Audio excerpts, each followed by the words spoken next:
ওই দেখ তোর আশিক আসতেছে। পিছে পিছে ঘুরছো কেন? একটা কথা কই দিয়েছি। তুমি যে কিছু বলতে চাও সেটা তো আমি অনেকদিন ধরেই বুঝতে পারছি, কিন্তু এমন কোনো কথা বলো না যেটার জন্য থাপ্পড় খেতে হবে। থাপ্পড় খাওয়ার প্রস্তুতি নিয়েই আমি আই। আমি তোমার ভালোবাসি, আই লাভ ইউ। আমার উত্তর তো পাইলাম না। 100 থাপ্পড় খাবা, এরপরে উত্তর দিই। তোর কত বড় সাহস! আমার মেয়ের দিকে তাকা, তাই মার।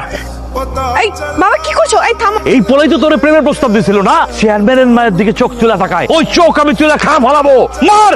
এই না, সামান্য একটা বিষয়ের জন্য তুমি এভাবে মারছো। ও তোমার ক্লাসমেট না? আমার মায়ের দিকে যদি আর কোনোদিন চোখ তুলে তাকা, তোরে মারতে মারতে একদম গাঙ্গে ফলাবো, আর জুতার মালা পরায়া পুরা এলাকায় ঘুরামো। এই মারতে মারতে ওরে বিনা কর।